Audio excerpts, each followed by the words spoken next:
All right, good evening. At this time, we're going to call this meeting to order.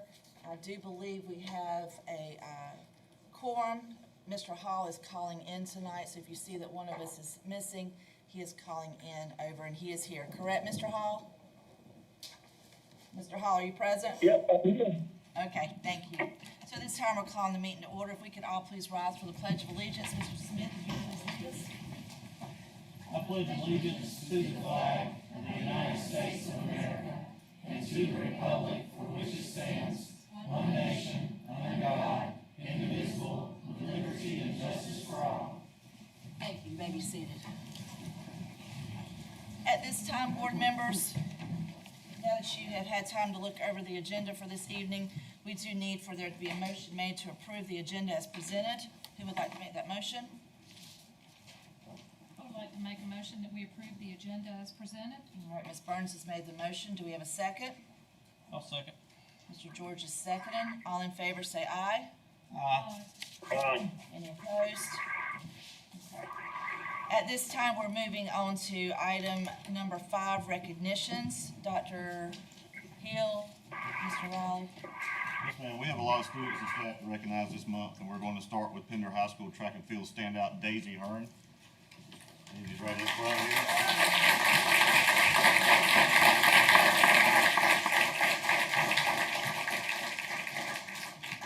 She's no stranger to this stuff.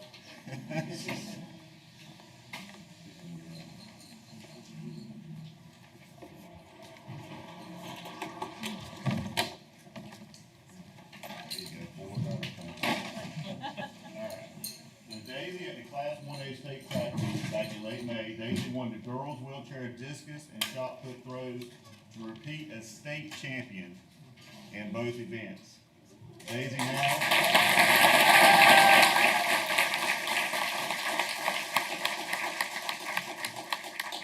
she now has 4 first place medals all time and will go for medals number 5 and 6 this year.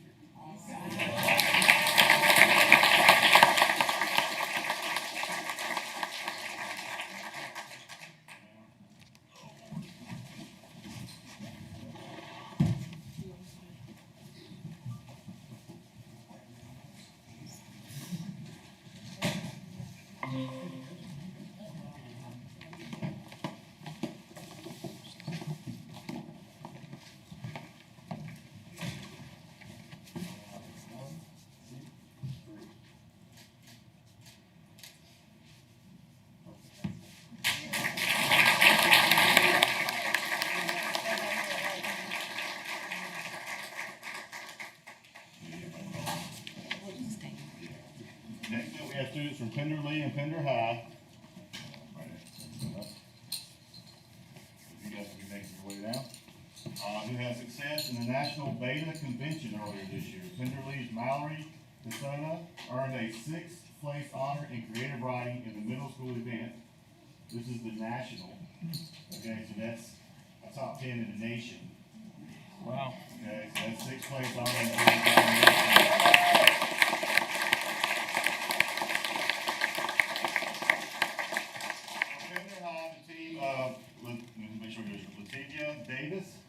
Latavia, I'm sorry, make sure I get it right.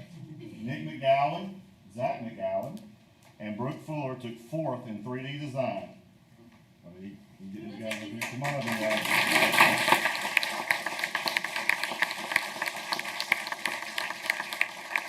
Anna Robbins was 5th in Division II poetry, and Abigail Croon was 7th in leadership service snapshot. So you're looking at top 10s in the nation.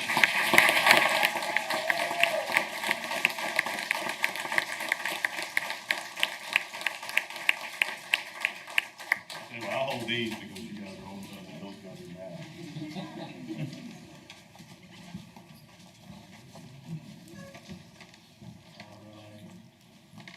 One, two, three. Daisy's on there too. And he made us. Yeah, okay, Daisy's name was left off. So she was in that competition with Abigail. Oh, wow, okay. Sorry. I have to. Daisy's everywhere. Those are junior, right?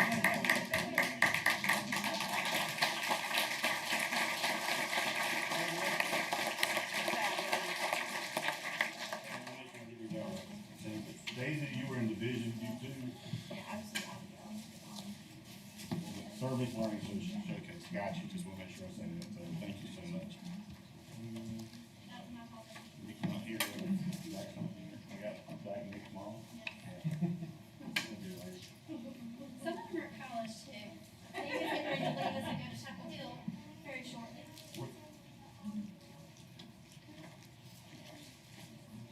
That's not what she's talking about. Oh, Hannah. Yes, sir. I got a Hannah. Thank you.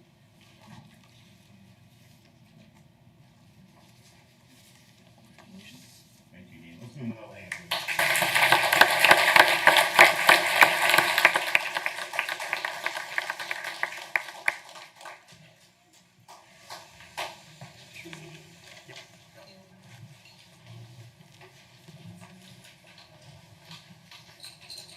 Next, we have some first-time ever results from the Topsail FFA program.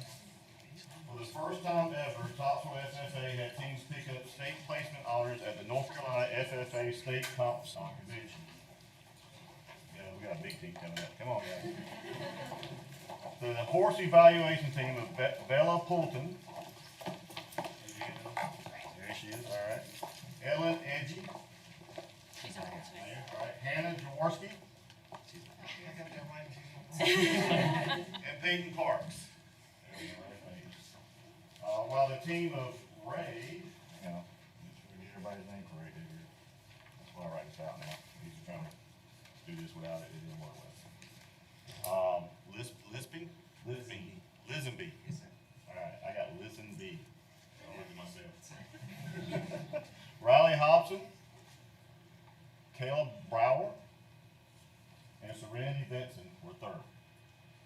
Topsail FFA also earned Superior Chapter honors for the first time ever and had 6 students receive Old North State degrees, which is the highest FFA state honor a student can receive. They were Hannah Baker, Elizabeth Betts, Ellen Edgy, Jamie Jarman, Ray Lisby, and Ethan Talbot. And finally, for the first time in program history, Topsail FFA has a student on the state officer team, Ray Lisby.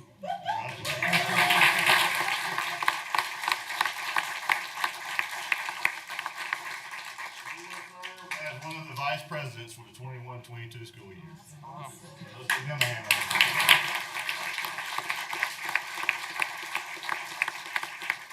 All we got here, Chris, come on up. So basically their teacher and program director, who also was in a youth group for me at one point, was named by North Carolina Agricultural Teacher Association as the Southeast Region's Teacher of the Year and was elected as the Southeast Region's Vice President for the NCATA Executive Committee.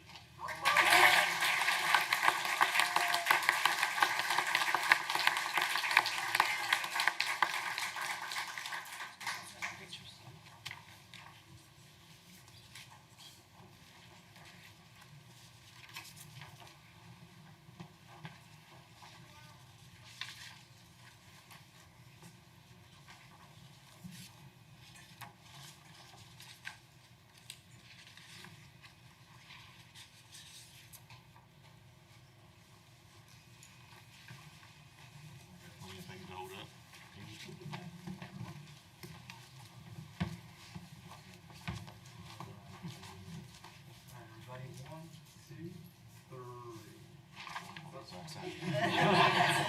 You're the vice president, man. You can do it tomorrow. 1, 2, 3.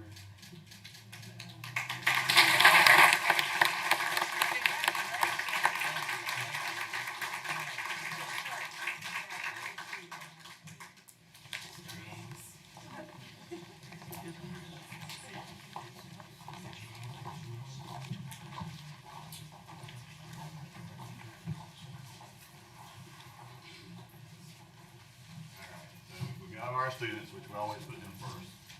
And finally, Gilroy, where you at? There he is.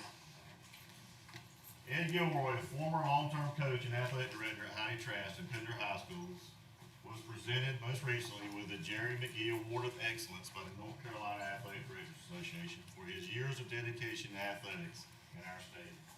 And if you did not know this, he actually came out of retirement this year to work with us and help us continue our athletic program. So we appreciate it. I will ask.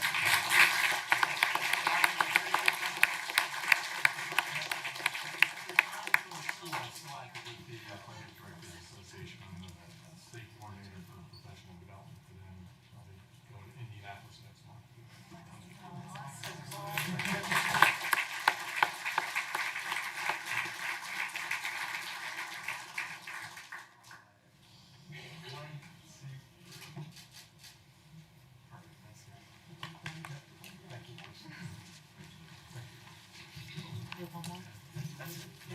Oh, very good.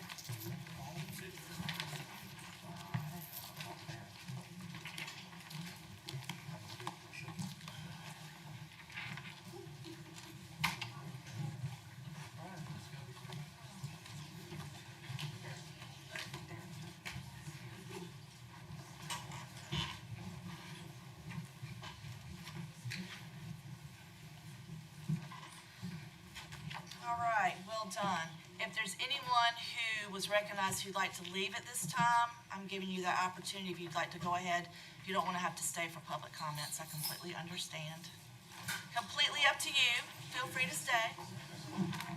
That opens up the seats.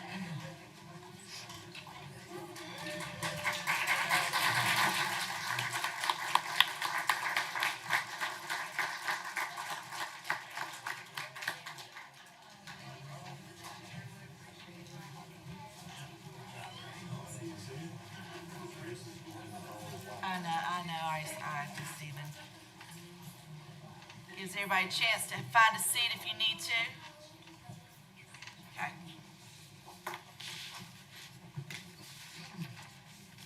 All right. We're good? All right. At this time, we're going to enter into the public comment section of the meeting. If you would, just please hold on a second while I read what we're supposed to read before any public comments. The Pender County Board of Education welcomes comments from our parents, our students, and the community. The public comment period is open for members of the public, including parents and students, to voice compliments, concerns, or complaints about performance of school personnel, implementation of board policy, the quality of the education program, or school facilities. Each person is granted 3 minutes for his or her presentation. This portion of the meeting is for the board to hear matters of interest from the public. However, obscene, vulgar, or profane statements and statements reasonably perceived to be disruptive or imminently threatening to the orderly operation of the meeting shall not be permitted. Please note that members of public cannot reserve or share time with other persons speaking during public comment. All right. At that time, I do have a list, but we're going to do the list first, and then do you want to do that? We've had a couple of calls that have come in, so do this also. Just so you know, when I call your name, and I'm looking over all the names, and I don't think I will do a horrible job announcing each of you. But we do have 3 minutes up there, so the timer, if you want to just, look at that at some point, so you'll know. Is someone gonna be watching it at 1 minute and just say something? You'll do that, Mr. McPherson? Okay. All right, so at this time, I'm calling Madeleine Barrett. You wanna come on up? Come on up, speak. I'm sorry. Sorry, I wasn't that clear. You have to come up and speak. Well, first of all, I want to thank you all for your hard work. It has been a very challenging year this year of COVID. In the beginning, we were told masks would be a temporary thing, but here we are 18 months later, still talking about masks, social distancing, remote learning, school closures. In the meantime, our children have lost a year of school. Test scores, proficiency in math and reading have declined. There's academic apathy. Kids are just giving up in school. Suicide rates and self-harm among teens, especially girls, has gone up by some estimates as much as 50%. We have made it difficult for our children to socialize and interact with their peers. We've impaired social interactions during crucial developmental times and phases in our childhood and adolescence. We've obscured nonverbal communication, distorted speech, visual cues, especially for those children with disabilities. Now, we know there are many studies about COVID and masks. I've got a folder full of them about the ineffectiveness of masks, social distancing, and closing schools, okay? We know through research in various countries and here in the U.S., healthy children 18 and younger have a 99.998% chance or a recovery rate from COVID. We also know through numerous studies worldwide that show masks and social distancing just aren't working for our young kids. It's been a tough 18 months, and we've all, parents, all of us have suffered. You as school board and teachers have suffered. Again, we know that through the labor statistics, due to the closures, it's created problems with jobs, loss of income. We've seen substance abuse and mental health rise. And again, our children are part of that. I would just ask, I'm not a scientist, I'm a social worker, 31 plus years retired, Sunday school teacher, grandmother, and mother here in the community. Here we are 18 months later, still talking about the same things, still doing the same things.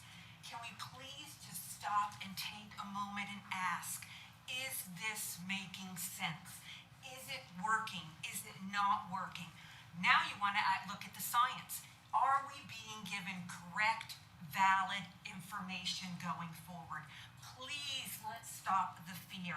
Let's stop turning this into a political issue. Let's stop dividing us. It was so wonderful to stand in that lobby. I see masked faces, unmasked faces. All we're asking as parents is let us have the choice to decide what is best for our children going forward. Again, I want to thank you for the time that you've put in this extremely difficult year. But can we please now do what's best for our children? Thank you for your time.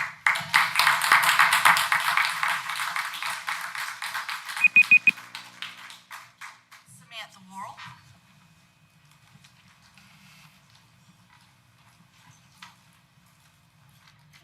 So I'm sure you guys have seen the petition going around. I want to read that first. We are seeing rising cases of COVID throughout our state, including here in Pender County, which currently has a high spread and 16% positivity rate, now 17%. Study after study shows that masks help reduce the spread of this virus, which can wreak havoc on the human body. The school toolkit put out by Governor Cooper states that masks should be worn by all students and staff in our schools. Not following these guidelines will lead to more cases in our county and quarantines for students who have already dealt with so much over the past 2 years. Pender County Schools policy makes it very clear that their purpose is to provide quality education for every student while making sure they are safe and their individual needs are met. The board should not risk the health of our students, many who are too young to be vaccinated, nor deprive them of educational instruction. That is why we are asking the board to reconsider their stance on masking in our schools and require all individuals inside the building to wear face coverings. We are also asking them to offer elementary students a virtual option in case they need to be home for their safety or the safety of family members who may be at high risk. We encourage them to do this as soon as possible so parents are able to make the right decisions for their children before school starts. Then I have personal words I want to share. First, I want to say I'm very disappointed in y'all's vote to make the mask optional. I think it was selfish when we know how much the virus is spreading in our county. But maybe y'all thought it would be okay. Not as bad as scientists and doctors warn. Well, we know now thanks to Roger Bacon Academy in Leland that spread will happen and it will happen quickly. The school is seeing an outbreak and the health department is so overwhelmed they can't properly keep up with contact tracing. Let it be a lesson to learn from. I do not want our county to be a I told you so county, because that is exactly what Governor Cooper is doing by leaving this decision up to y'all. Mask mandates keep people safe, and sadly, many people will not make the personal choice to mask their children, which will put other kids at risk. Smoking is a personal choice, but you can't do it inside because it's harmful to others. None of us would want our kids inhaling harmful substances. This virus is harmful, and as we watch hospitals fill and children taking up more and more of those beds, I hope that y'all make the right choice for these kids. At minimum, implement a virtual option that will allow children to get their education still through the county. This is not a political statement for us. We are legitimately concerned for our kids and our community, and we expect you to acknowledge and address those concerns. Thank you. Oh, and I also have a letter from my son that I would like to give y'all. Okay.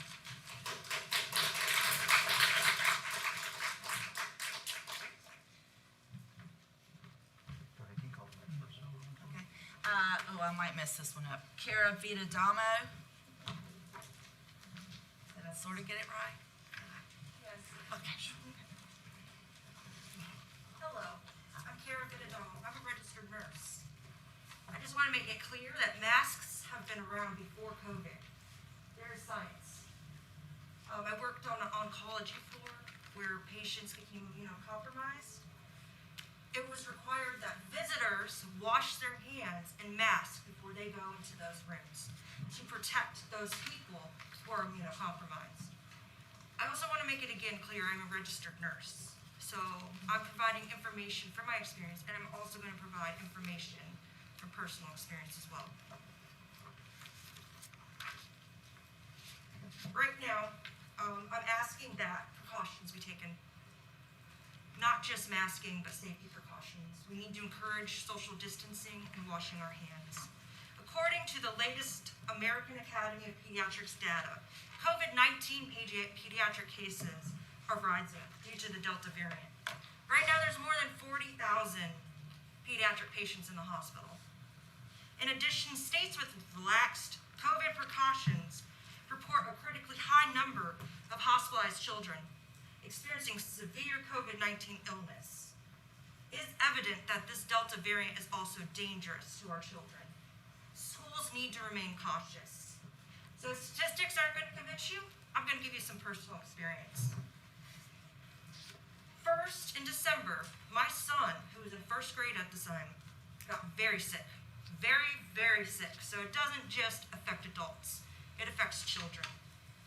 He said, my body hurts so bad. He also said that he couldn't breathe.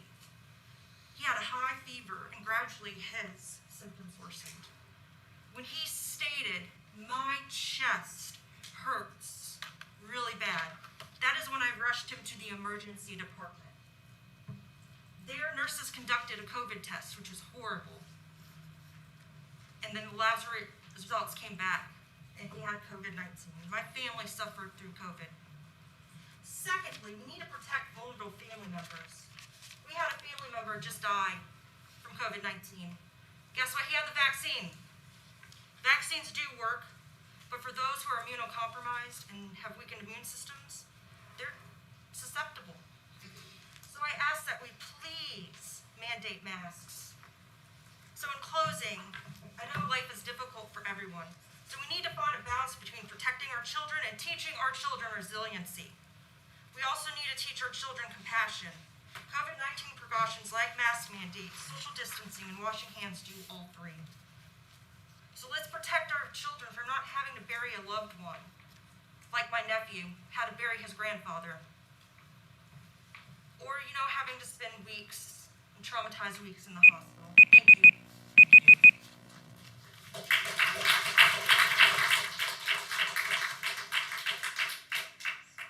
Eric McVeigh.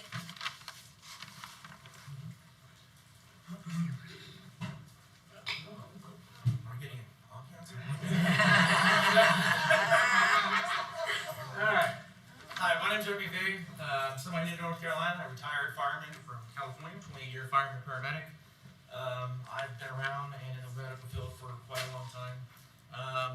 I heard that this was going on, that people were concerned about the mask, so I wanted to come express my views at this point. I want to praise this board to making a common sense decision, letting parents make their own decisions. Through being 20 years being a paramedic, I want everybody to know that I worked the 2009 H1N1 disease and flu and concerns in California where we had to mask up. We didn't shut the world down, we didn't shut schools down, we didn't do the things we did. You know why? Because we didn't have a social media and technology that can control the media to scare and frighten and fearful for the people. But today we do. So I just want you to know that in that disease, for people who aren't aware, children were dying. I was going on 15-year-olds that were dead. 12. Okay, the death rate for small children were almost as much as the elderly. So let's get to here. I don't want to go over on COVID because depending on what you believe in COVID or not believe in COVID really seems to depend on how much propaganda media you want to watch. But let's talk about science. There was science just brought up by the last speaker. Everybody seems, I'm not sure what study she had, but every study has said that children are less, if not almost nil, of being contacted with COVID or at least having acute issues with it. There are studies that I have copies of here from Johns Hopkins. They studied 48,000 children under the age of 18, and their morbidity rate was 0. There were 3 deaths in that whole study, 2 leukemias and 1 heart valve issue. Okay, so if your child has a COVID morbidity, then and you choose not to take them to school or wear a mask, by all means do it. But don't force my 2 children to wear a mask constantly, affecting them socially and emotionally. I want you to know that there's also a whole bunch of studies. I'm going to go over my time here, or try not to. But I want also people to know that there was a study done here in North Carolina, 90,000 students, and they found that not one transmission happened between a student and a teacher. Okay? And I wanted to throw one little fact in here last. In 2009, I had to study some stuff because we were dealing with the H1N1. I had to read a paper written by somebody you might know, Dr. Fauci. Okay? He wrote a paper in 2008 talking about how masks in the 1918 Spanish flu was a heavy component to causing more death from bacterial pneumonia. We should not be having our children wear masks at all. If you choose to do it, feel free to. Don't make other people do it. It's not normal, it's not healthy, and I have a whole bunch of other stuff on CO2 and other issues if you want to look at it. There was a study that, there was a study that came out. I can't talk? I'm sorry. All right.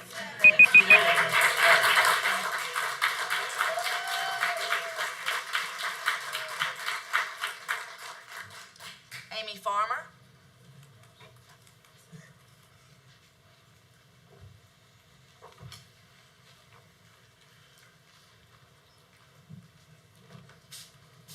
Hi, board members. My name's Amy Farmer.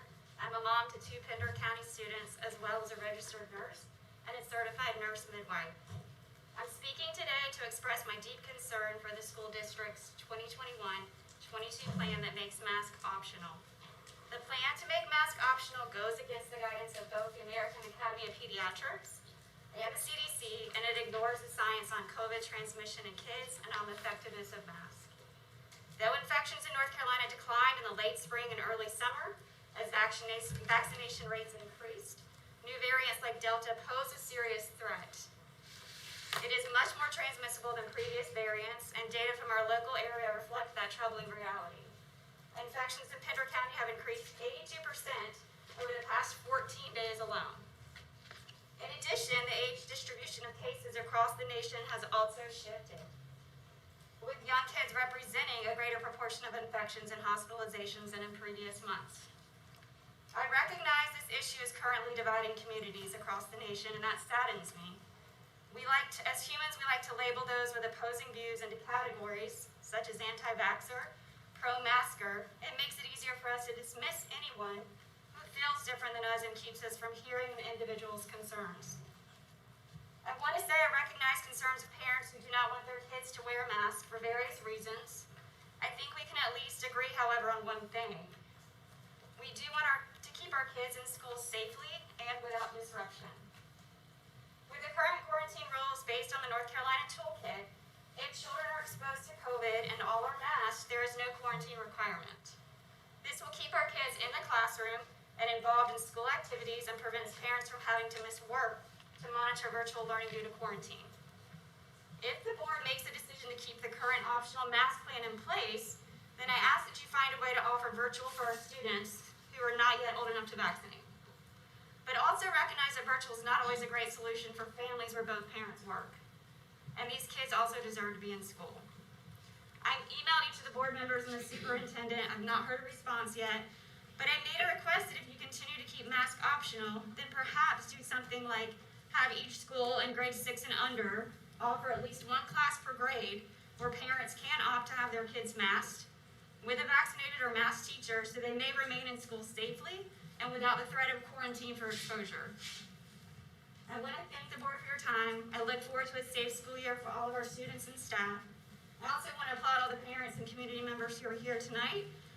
It shows we deeply are all concerned about our kids, and that should be encouraging. Thank you. Thank you.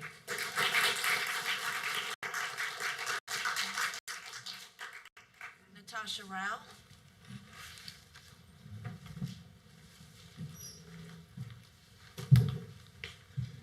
Good evening.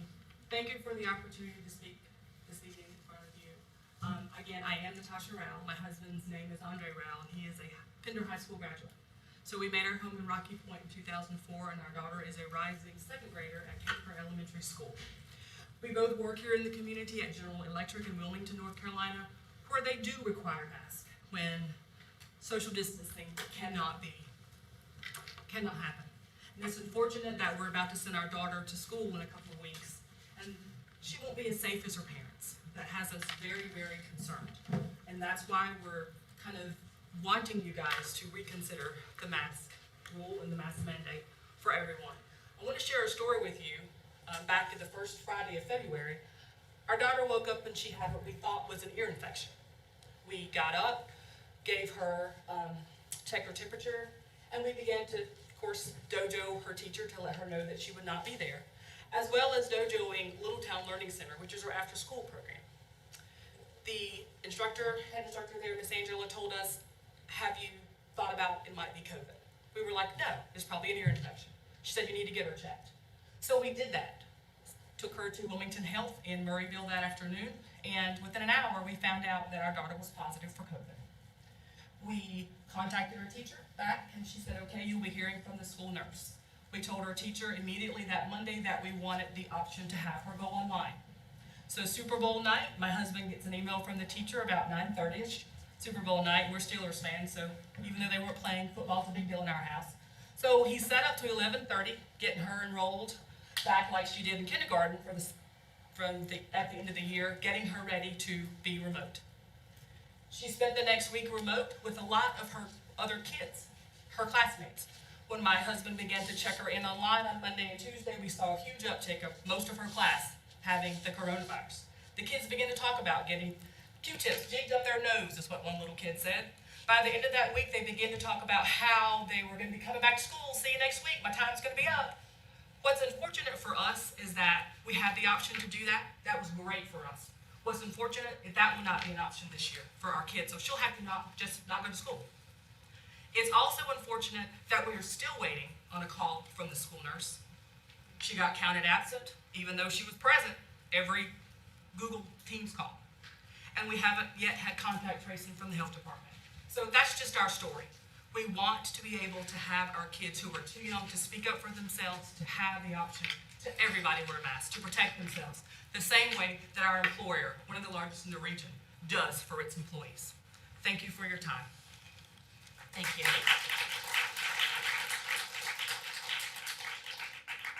Kelly Ramsey. Thank you for your time. I think we all have a story about COVID. I think we also all have stories about someone we know who has taken their own life. Over the last 18 months, I know 5 people under the age of 30 who have taken their lives. So that's one to consider as well if you want to talk about emotion. But I'm not here to talk about emotion, I'm here to talk about facts. I have 3 studies, all previous to COVID, when the results of a well-conducted scientific experiment were respected over the feelings of the masses. The first one, surgical mask is a source of bacterial contamination during operative procedures. Guess how many times per procedure surgeons must change their masks in order for the masks to be effective? Every 90 minutes. At 90 minutes, this study states that not only does the mask contain bacteria even on the outside, but the bacteria is flowing back onto the patient at that point. No conflict of interest here, and this is by Online Science Direct, Journal of Orthopedic Translation, 2018. Next, I have International Journal of Infection Control. This was done in India, No conflict of interest as well. This study was replicated on a media, done exactly the same twice, using 2-ply disposable masks, keeping all conditions exactly the same and personnel. There was no significant difference between cotton fabric and 2-ply disposable masks. Face masks significantly decreased bacterial dispersal initially, but became almost ineffective after 2 hours of use. Graph to show where the bacteria was after 2 hours. Okay, no conflict of interest there. Then I have last to share with you from a journal. I had paid this one $40 to get this article.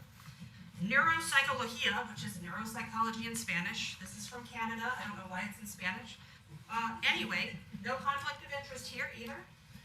Here we use the bubbles technique, a technique in the psychology community apparently, to verify which facial expressions, i.e. 6 basic emotions, pain and neutral expression. We found the mouth area is the most important cue for both static and dynamic facial expressions. We conducted an ideal observer analysis on the static expressions and determined that the mouth area is the most informative. As we know, our children have already missed out on a year and a half of seeing faces. It is important to their development, and I ask that you maintain your bearing and stay with the parent's choice. Thank you very much.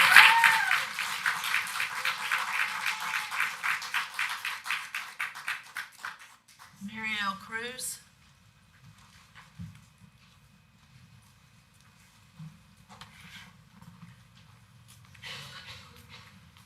Good evening. I'm just another voice in favor of masking to keep the children safe in school. The American Academy of Pediatrics currently recommends universal masking in the schools, whether children are vaccinated or not. And the new Delta variant is on the rise, and they're saying it's a pandemic of the unvaccinated, which is our elementary students that don't have a choice for themselves. I don't want to see any children sick, hospitalized, lose loved ones, afraid to go to school because, you know, they're not socially distanced, and I think it's just safer to wear masks. The children that I speak to just say it's really not a big deal. We put on a mask, we feel safe, we know we're doing the right thing. So, just another voice in favor of masking. Thank you.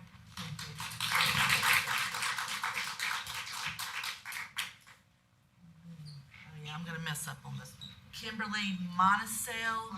Sorry. That's okay. You did it. Yeah, I tried. I got the mono part. That's it.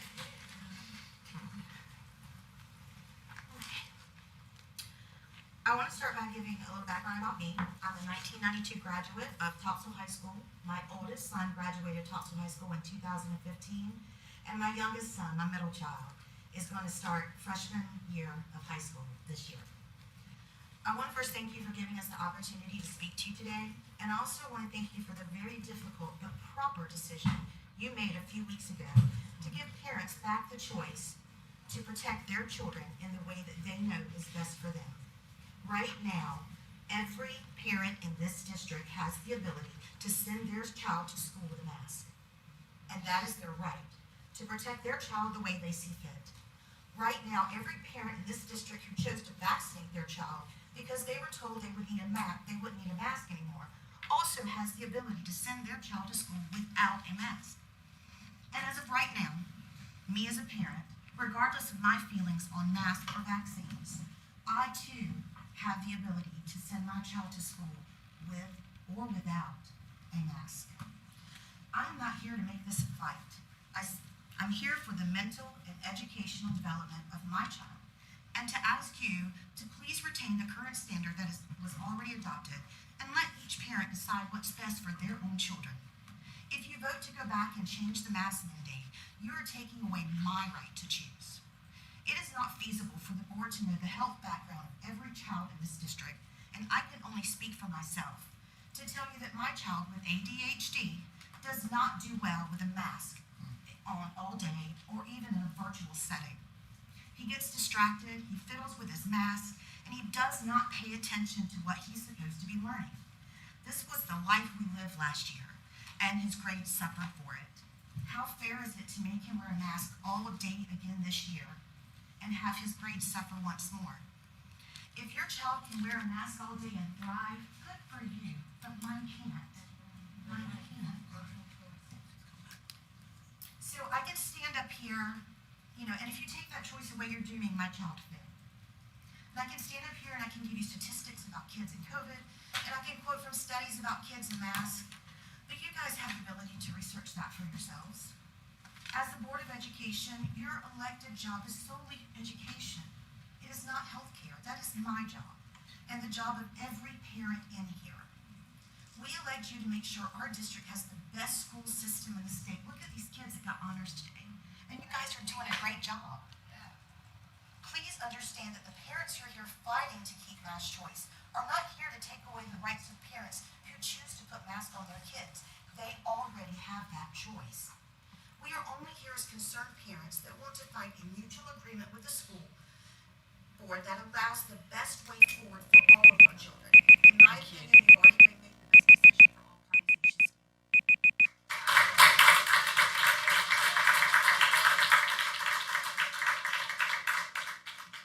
Leah Carlton.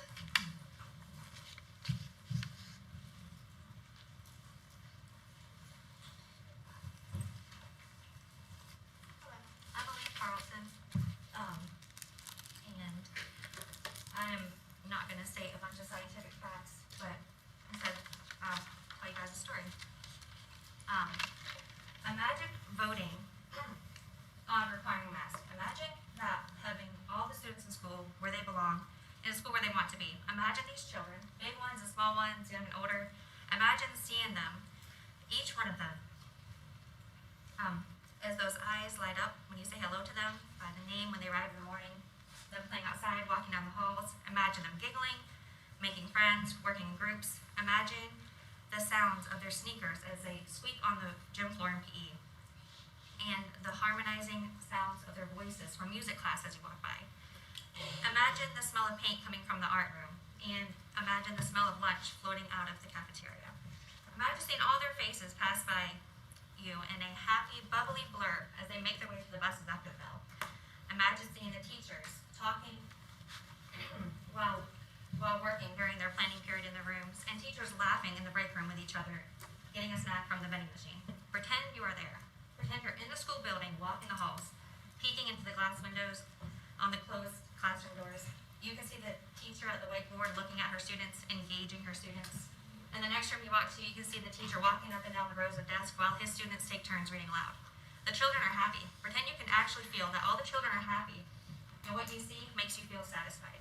You are satisfied because you have done everything to give these students, these happy little faces, these big and small people with shuffling feet.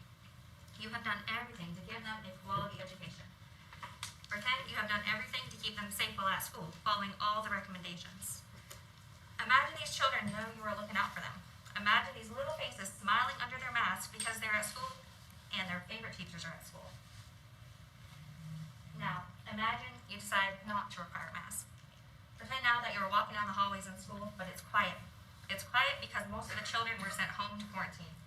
Pretend you see the teachers with furrowed brows because they had to sub the class across the hall instead of having planning periods since the other teacher is out from COVID. Imagine seeing the darkened rooms where the students used to be. Imagine kids who actually want to be in school, stuck at home, teaching themselves because they have to quarantine again. Pretend you are there with the teachers, stressing because they didn't have enough time to prepare for students for the exam, thanks to so many quarantines. Now imagine the worst case scenario. Imagine the sounds of beeping machines as you talk with a parent over the phone who is in the hospital with their child. Imagine her asking you, why didn't you do more to protect her child when you had the power and the opportunity to do so? Pretend you told her that you were actually satisfied with your choices, and that with what you saw when you walked down the halls with dark and empty classrooms due to missing teachers and children, that satisfied you. Imagine what she would think. Imagine how you feel.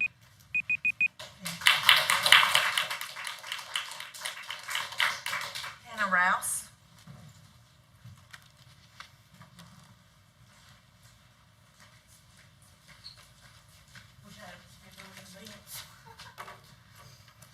Hi, I'm Hannah, and I have 2 students in Pender County Schools. I'm here to impress on the board the importance of offering short-term virtual classes for all students and making masking mandated inside school buildings. understand that the high school and the middle school will still offer virtual classes, providing that students are willing to make it a year-long commitment. I'm surprised at the time frame, considering the board has placed such importance on in-person learning. During the last school year, quarterly commitment was required, and because the vaccine for children is expected to be available within the first quarter of this school year, it seems that time span is more logical. My biggest concern, however, is the removal of indoor mask mandates and other safety measures. Believe me, both of my girls have been longing to return to school. I would love for them to do that. However, without safety precautions in place for short-term virtual learning available, I'm forced to look to other forms of education to keep my family safe. In Pender County right now, children make up 16% of COVID cases. That's more than 1 in 10 cases. The current transmission rate here in Pender County is listed as high by the CDC. According to their site, as of just 6 days ago, due to the highly contagious Delta variant, CDC recommends universal indoor masking by all students aged 2 and older, staff, teachers, and visitors in K-12 schools, regardless of vaccination status. In addition to universal indoor masking, CDC recommends schools maintain at least 3 feet of physical distance between students within classrooms to reduce transmission risk. I was told by the board that the decision was based in part on surveys sent out at the end of last year. At the end of last term, most of us were expecting the availability of a vaccine, and we were watching the numbers of infections fall in our county. We were all looking forward to getting back to normal for the following school year. However, situations changed very quickly, and since the results of that survey, the variant of COVID we know as Delta has surged in the U.S. Delta has been proven to be more transmissible and alarmingly to be more impactful in children. Delta currently makes up 82% of all the new cases in the U.S. The American Academy of Pediatrics released information recently that shows the incidence of children diagnosed with COVID surging in the last 2 weeks of July. In many schools around the country, with students returning in person, have seen an upswing of students who have become ill or have had to quarantine. For this reason alone, learning is imperative with virtual learning to offer on a short-term basis. Many students will need 2 or more weeks of educational materials to be available outside of the classroom, even if they aren't personally ill. I'm asking the board to make available remote learning tools and require safety precautions of masking, distancing, and good ventilation inside our buildings.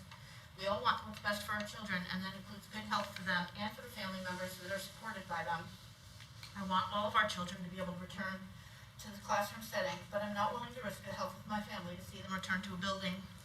As of August 4th, the CDC stated that there's an urgent need for increased COVID-19 vaccination and recommended for everyone in areas of high transmission, such as Pender County, to wear a mask inside public places. Thank you, ma'am. If they're fully vaccinated. Thank you. Thank you.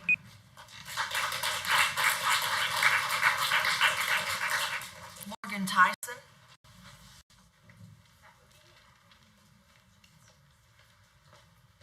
I thank you for your time today, and thank you for listening to me. I am about to turn 12 in October, and I am pleased to be here. With COVID-19 on the rise, I think we should mandate masks within schools. Children cannot yet get the COVID-19 vaccine, and even with the COVID-19 vaccine, it has a 91.1 or 94.1 effectiveness rate, with only 44.3% of people in North Carolina vaccinated. Schools who prove to be a super spreader area, we should mandate masks to everyone, even the fully vaccinated kids. As I said before, the vaccine only has a 94.1 chance of being effective. The 6 feet being apart sticker should also come back. Not only can the children get sick, but so can their parents. And if their parents are high risk of getting COVID, it could be fatal. Without a mask mandate, a lot of people would be risking their lives just trying to get an education. Our old world will not come back until COVID-19 is completely eradicated. So the best we can do is lower the risk until that happens. I thank you for your time.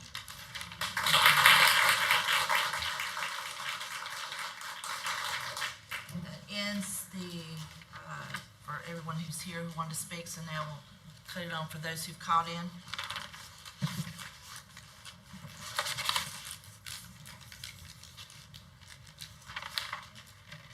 This is from Honey Dillon.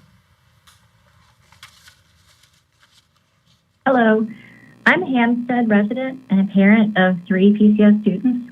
I wanted to say that our family truly appreciates the time the Pender County School Board has devoted to the issue of masks in school, and we absolutely support their decision to allow families to choose whether or not to send their students to school with masks.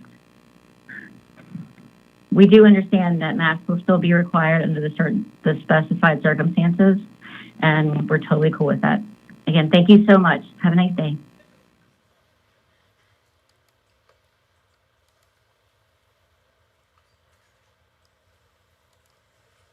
And this is from Grant Goodwin. Hi, my name is Grant, and I'm a concerned parent. I feel last year the use of masks and social distancing were tools that help limit the number of children who contracted COVID-19. I think using last year as proof that masks work, the Pender County School Board should mandate masks in all school settings, at least for the grades of students who cannot get vaccinated. I also am a little upset with the limited resources available for virtual, with no teachers and just kind of getting work versus what it was last year. I thought last year was actually the offering was better. So the inability to get really good online teacher to student kind of on Zoom meeting type education, and the fact that there's a good bit of students or children who can't get vaccinated yet, I think masks would go a long way in helping to mitigate any potential outbreaks. Thank you.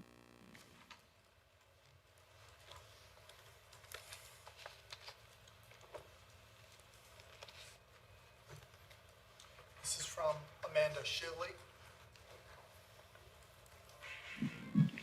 My name is Amanda Shively. I have 2 children that I am enrolling in North Topsail. We moved up here in June because we had had a terrible year. We had caught COVID during the first strain back at the very beginning. My husband was put in the ICU because of it, and he has lost 60% of his lung function, and he's only 39 years old with 2 young kids. I lost my father due to complications from COVID, and we were one of the ones that were safe, wearing the masks and being quarantined and barely going out, and somehow we got it. And my dad passed away. My husband has sarcoidosis, and if you do not make the kids wear masks and make it a point, then they could bring something home to us. And I just had an antibody test today, and even though I'm vaccinated, I have very few antibodies left. So don't just think of it as a choice. It is your responsibility to protect each and every one of our kids. It's your responsibility to make sure that our kids have a safe environment to go to school. And that when they come home, they do not bring added germs because of somebody's right to choice, because this is freedom of speech and this is America, land of the free. If everybody would have started wearing the masks in the beginning and everybody would have gotten vaccinated, COVID would be done right now. But it's because of people, like the ones that are preaching, that's the reason why it's not gone. And I'll be damned if anybody is going to infect.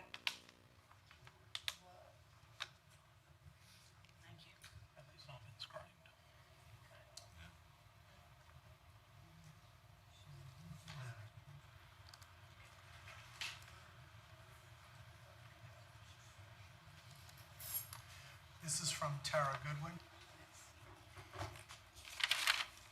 Hi, my name is Tara.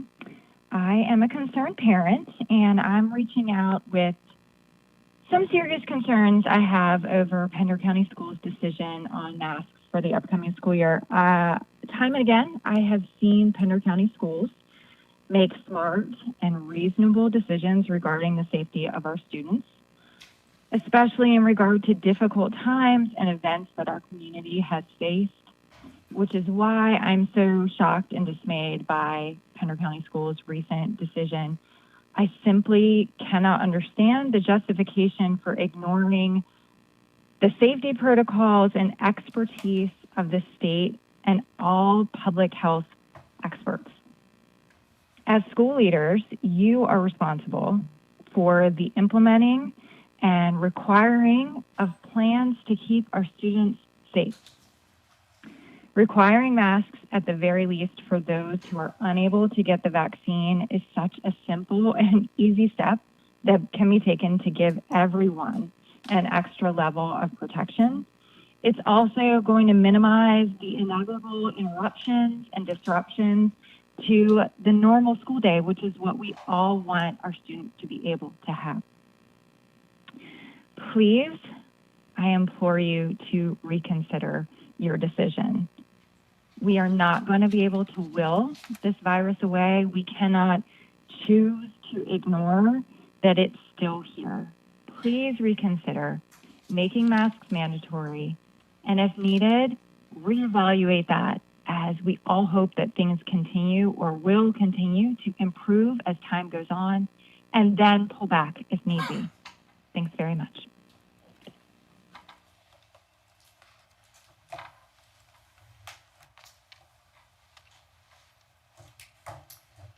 This is from Jennifer Smart.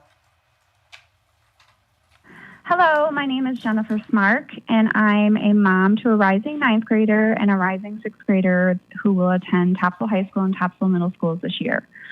I am calling to ask the Board of Education to please reverse the decision to allow parent choice as to whether or not the children are to wear masks to school, and to please make it mandatory that all Pender County students and staff wear appropriate face coverings when inside the school buildings. My youngest child is 11 and too young for the vaccine, and he also has asthma that can become severe with upper respiratory infections. I want more than anything to send him to school full-time this year. Fortunately, we do have an option for 6th grade to participate in the Pender Online Academy, should we choose this. However, had he been in elementary school, we would not have an option for online school at all unless we were to pull him from Pender County schools and choose to homeschool him. You say that you will not tolerate bullying, but you know what's going to happen. My son will be teased and ridiculed for going to school wearing a mask, and he will probably then not wear the mask because he doesn't want to be teased and shove it in his backpack for the entire day. And of course, this will be against mine and his father's wishes. My daughter and a group of over 40 girls have just been quarantined for a week after being exposed to a child who tested positive last week during tryouts for a high school sport. My daughter has been vaccinated, thankfully, but still had to be tested at 3 to 5 days per CDC guidelines to make sure that she wasn't a carrier or asymptomatic. What is going to happen when our children are exposed weekly to a child that tests positive for COVID-19? Everyone is going to need to stay home for 7 to 10 days and to be tested. Is this really how the entire year is going to go? This is more detrimental to our children's education than it is for them to wear a mask. Not one person in our household has gotten sick in the past year and a half. And why? It's because masks work. The proof is in the facts and in the science. So I'm asking you to please mandate that all kids come back to school protected with face coverings, especially our most vulnerable who are currently unable to receive the vaccine. This Delta variant is way more contagious and way more infectious in children. These are proven facts. Every child deserves the chance at a quote-unquote normal school year, even if there's the small inconvenience of wearing a mask. Quarantining every couple weeks is going to hurt their education more than anything. We are still in the middle of a pandemic. This has not ended, it's not miraculously over, and it's not going anywhere anytime soon. We need to protect our children as much as possible, as well as get them a good education. Please consider this, and anybody else that has called in and left a voicemail to voice their concerns about the children not wearing masks. Thank you.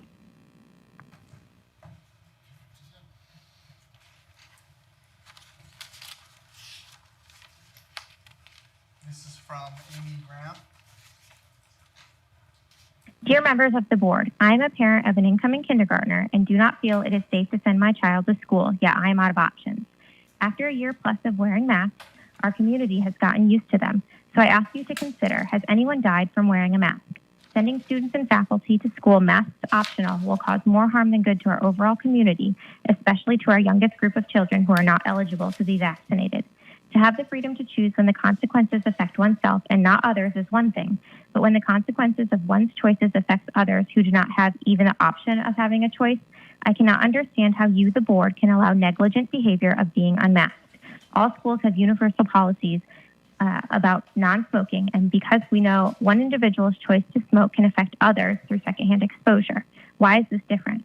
It is a matter of universal health. Parents do not decide necessary safety protocols for the school. That's not our job.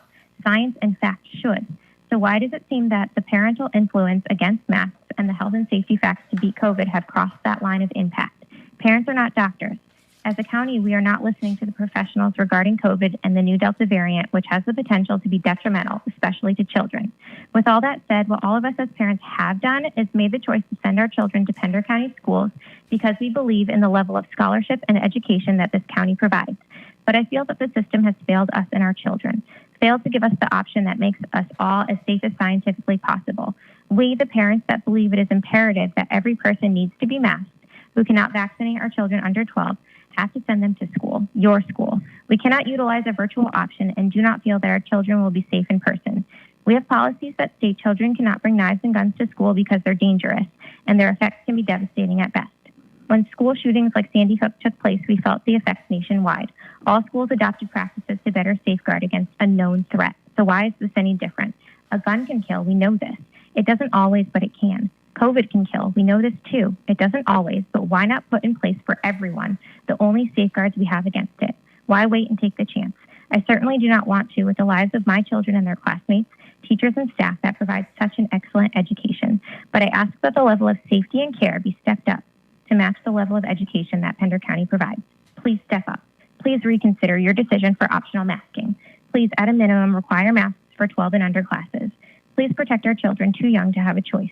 Please protect our children too young to be vaccinated. From a parent that is only trying to do what is best and right for her child, please protect all our children that are too young. Thank you.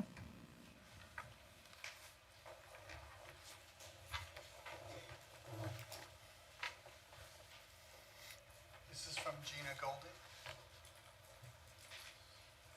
Good evening. My name is Gina Golden, and I am a parent as well as a concerned citizen. I'm wanting to speak tonight to ask the board to mandate masks in school.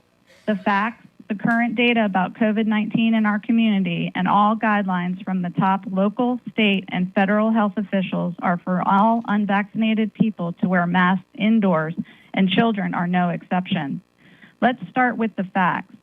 COVID-19 is spreading in Pender County at a dangerously high rate. Less than 50% of people in Pender County are fully vaccinated. COVID-19 hospitalizations have dramatically increased. The Delta variant spreads twice as fast as the variant that was circulating in this community last year. The Delta variant is targeting unvaccinated people, which include all children under 12. Masks are an essential part to stopping the spread of the COVID-19 virus. The guidelines from public health officials are everyone age 2 and up should wear a mask indoors. Since the vaccine is not yet available to children under 12, layered prevention strategies are needed to help prevent unvaccinated people, which include wearing face coverings. The Academy of Pediatrics recommends staff and students wear masks to prevent the spread of COVID-19. And the Strong Schools North Carolina Public Health Toolkit recommends that school districts require all K-12 students to wear masks. In order to prevent or benefit from in-person instruction, a student must stay healthy and avoid being exposed to COVID-19. If students are masked, less people have to quarantine after exposure. Unmasked students will have to quarantine for longer periods of time, thus decreasing the days they have for in-person instruction. Masks equals more in-person instruction time equals better education. Read the recommendations. Look at all the facts. The choice is clear. I ask you tonight to be proactive and base your decisions on current data, the science, and guidelines to help prevent the spread of COVID-19. I ask you tonight to err on the side of caution with this deadly virus. Unfortunately, this could be a life or decision for somebody.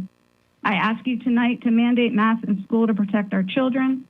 I ask you tonight to mandate masks in school to protect our school staff. I ask you tonight to mandate masks in school to protect our community. I ask you tonight to do your part in preventing the spread of COVID-19 in our community and mandate masks in school for the health and safety of our children, our staff, and our community. Thank you.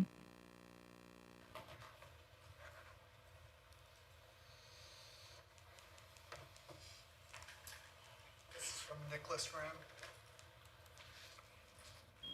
Good afternoon. My name is Nicholas Graham, and I have a daughter who will be entering kindergarten at Topsail Elementary, and just calling to advocate on her behalf.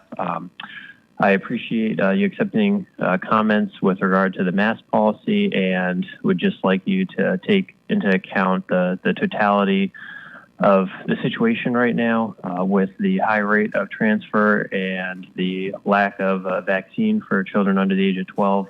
It's difficult as a parent to see any other policy other than requiring masks. From my point of view, I just look at it from a cost-benefit analysis of the cost is some inconvenience, but the benefit could be keeping a child or a staff member out of the hospital. So from my point of view, it just there's very little justification to not feel that way. And then hopefully in a couple of months when a vaccine is available, then children will be able to have that protection and not need to worry about something like this. Again, I thank you for your consideration and hope that you'll make a decision that takes into account everyone's feelings and their health as being the most important thing rather than inconvenience on the behalf of parents. Thank you so much.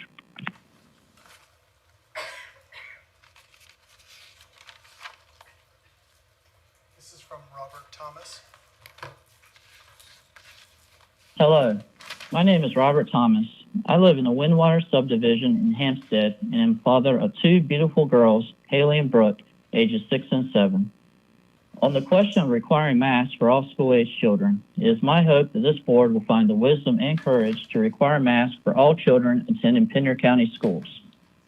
Masks have been proven to limit the spread of COVID-19. A mask requirement should be enforced until a viable vaccine is available to be administered to all school-age children. As members of this board, you have taken on an enormous responsibility in safeguarding the health of all Pender County students. I do not envy you. Like any rule that must be made and enforced, it will have its detractors. All responsible citizens have rules, dress codes, and business requirements we follow every day. Requiring all students to wear a mask, at least until a vaccine is available, should be no different than any dress code requirement a school has the right to enforce. Schools do have this right. COVID is a deadly mutating virus. We shouldn't wait and see it mutate and become deadlier in our children. Action must be taken now. My dad once told me, you don't wait until your car can no longer stop to fix the brakes. This board must do the right thing now before it's too late. The consequences can mean the difference between life and death. If children start dying, those who did not choose the harder right will be held accountable. Thank you for your time and service to our community. We are counting on you.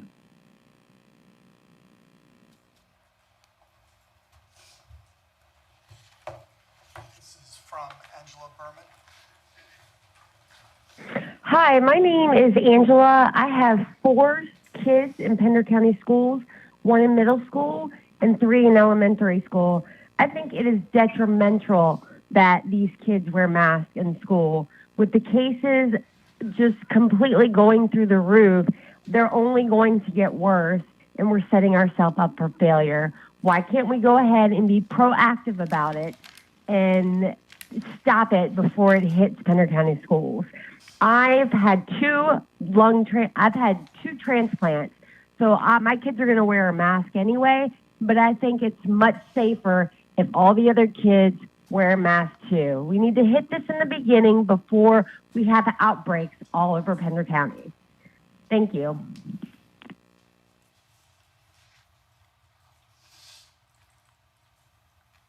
This is from Cindy Jimenez. Cindy Jimenez. Like a lot of parents, just because I can't be there physically does not make my petition any less valuable. I have a baby at home and care for my elderly parents, and the only thing I request of this board is to think about those that are high risk, those that don't have an option for a vaccine, and those that of us parents that feel we deserve to be able to send our kids to school safely. Please require masks for our kids to be able to attend school in person. There's no danger in wearing masks, but there's a danger in not. COVID numbers are rising again, and this would only benefit everyone involved. Thank you for your time.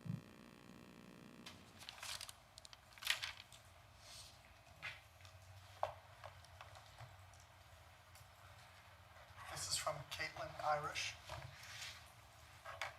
Good afternoon. My name is Caitlin Irish. Thank you for taking my public comment at the August 10th, 2021 board meeting. My comment today is regarding the recent decision to make masks in schools optional. While I understand the desire for parents to be able to choose whether their own child should wear a mask or not, as well as the desire for some normalcy in our children's lives after over a year of disruption, I believe there may be some unintended consequences from this policy. First, I'm concerned about keeping our children in the classroom. In Wake County, 5 positive COVID tests at a school recently resulted in approximately 200 people quarantining, while in Monroe, 14 positive COVID tests resulted in 150 students and staff quarantining. I'm very concerned that without mandatory masks, we will suddenly be sending our kids home for virtual learning. Current guidelines state that if both the person who tested positive and the person exposed were wearing masks, the exposed person does not have to quarantine.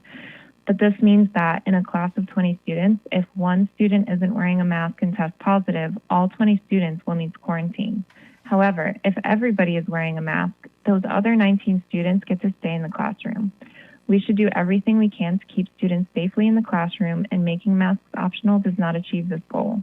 This leaves families scrambling to maintain employment, find last-minute childcare, and oversee virtual school. This outcome is easily avoided through the use of masks.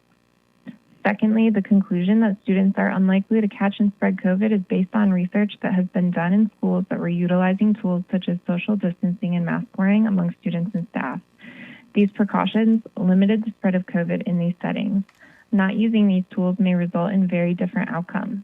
New reports show increased transmissibility affecting younger age cohorts from the Delta variant. Third, at-risk students do not have the option of virtual learning through their local schools this year. These families are facing difficult decisions about pulling children from the support they need in public schools to care for their medical needs, or even whether they will be able to keep working while their students stay at home. Requiring masks for all students would make schools safer for those who are most vulnerable and who most depend on the in-person services provided by our public schools. I do not envy your position as local leaders during this pandemic, and I thank you for serving your community. I know it has not been easy to make these decisions. However, I implore you to reconsider the guidance for mask wearing in schools and instead mandate masks for students under 12 until the winter break, when those who share my concerns listed above will have the opportunity to have their child vaccinated and avoid quarantining and other risks associated with COVID. Until that time, many of us are depending on masks to keep our children safely in school. Thank you. That's it? All right, thank you. Madam Chair, may I ask for a recess, please? Yes, you may. So at this time, we're going to go into a recess. We have to make a motion for that, sir? Yes? No, we don't? Okay. So we're going to take a 5-minute recess and let's come, well, you get 5, 10, 5? So about, I don't know, let's just say 7:25 since we're after 7:15. Is that okay? 7:25 real quick? All right. Thank you to everyone who came out to speak.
everyone. All right, we're now going to call this meeting back to order, and thank you, Mr. LaFawn. It does feel a little bit cooler up here now. It was really hot. I saw lots of people fanning, and I wanted to, but I didn't think that'd be too appropriate for me up here, but I might start if I get hot, so just be prepared for that. So thank you, sir. All right. Madam Chair, just one point of business. There's some people still hanging around, and they may be hanging around thinking that the mask mandate is on the agenda tonight. It is not. There'll be no action taken on any COVID protocols or the mask mandate tonight. So if you're waiting on that, that's not going to happen. We are going to be talking about the quarantine protocols that's been recommended by the health department. So that's coming up right now. All right. So is Dr. We might need our superintendent, so hold up. Might be kind of important to have him in here. All right. So at this time, we're moving on into the information part of the agenda. Before we do that, though, Dr. Hill, I know this is your part of the program. I think it would be appropriate, I asked him at the break, I said, all right, so where are the new administrators? I think we have new administrators and maybe some new personnel here. So, and I think that's kind of important since we have some of our community here and parents that might be important to you guys also. So Dr. Hill, if you don't mind just introducing who is here. Yeah, I believe Dr. Oates now. Is that your first public announcement of Dr. Oates?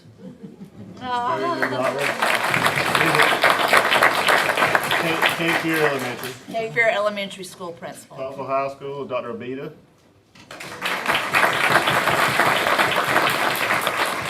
And Cape Fear Middle is Mr. Simmons. There he is, stand up. I thought he was sitting there.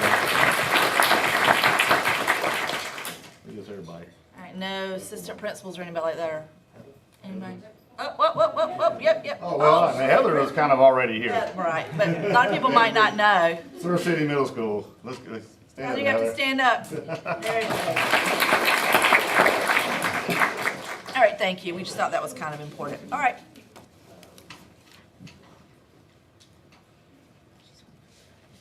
Your turn. Yep, we're good. Dr. B, ready to go?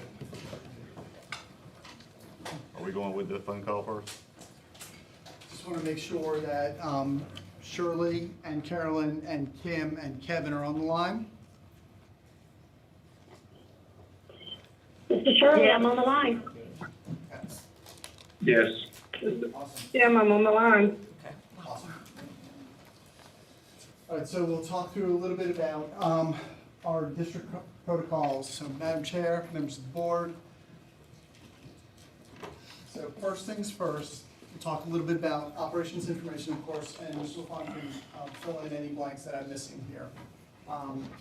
We're going through the same COVID-19 mitigation process as we did last year regarding custodial service. Hand sanitizer stations will be set up and maintained throughout the school building. AFS, our custodial service, will be refilling and tossing sanitizer bottles nightly.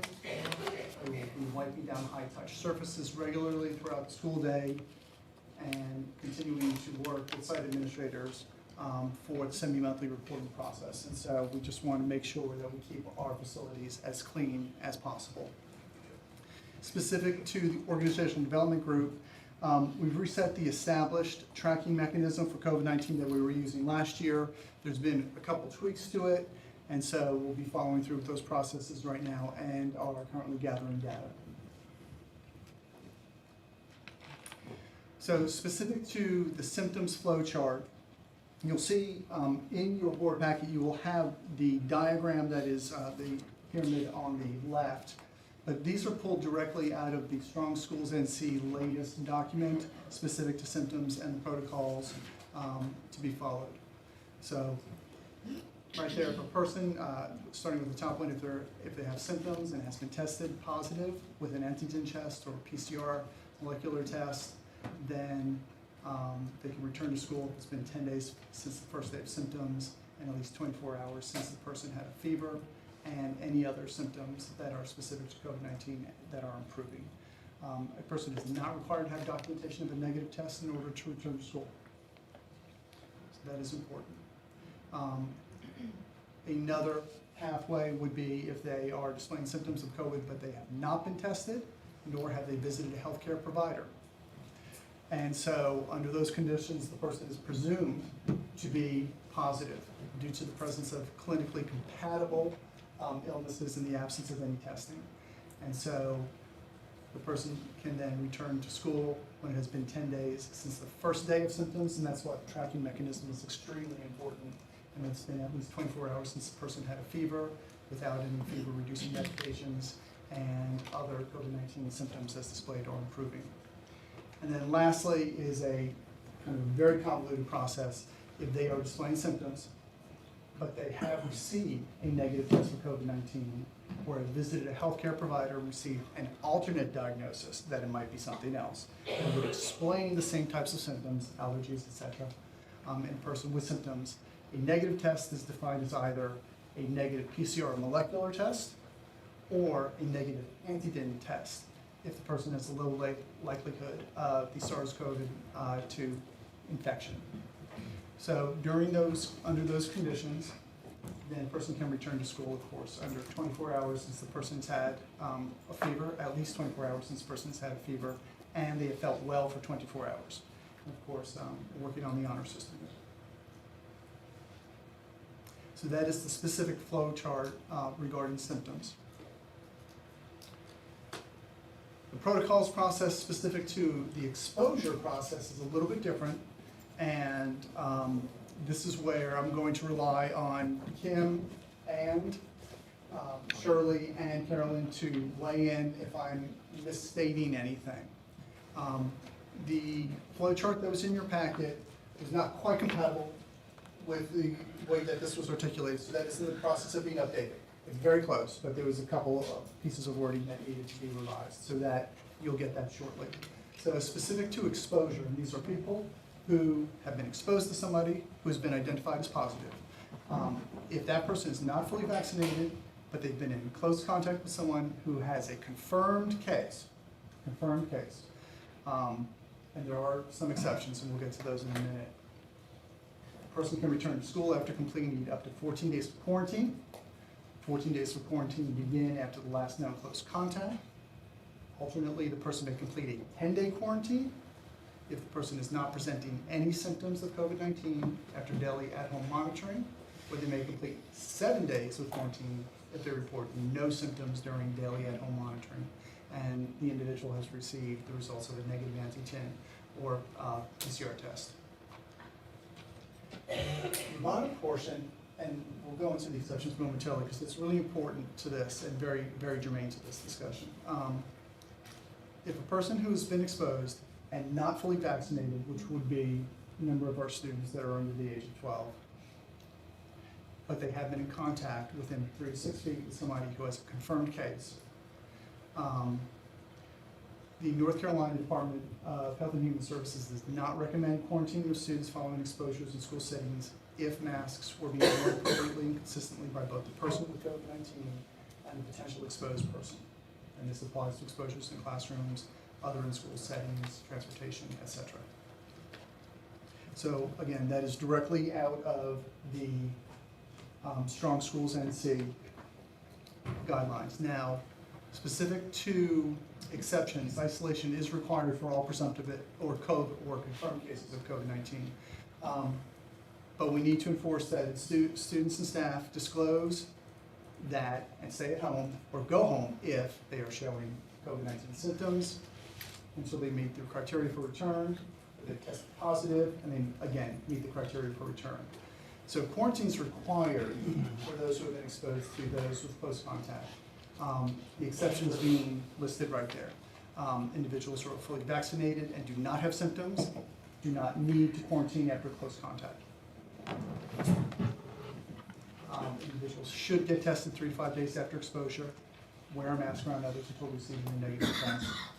People who have tested positive for COVID-19 within the past 3 months recovered and do not have symptoms do not have to quarantine.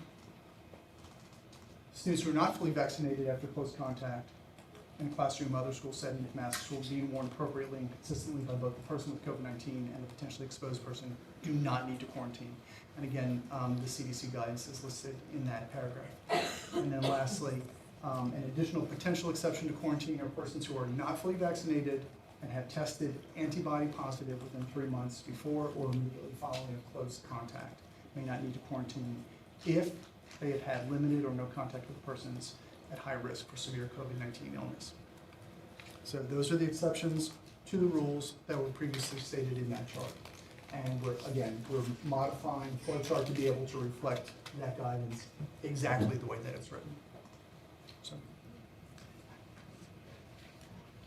Shirley or Kim or Carolyn or Kevin, have I left anything out?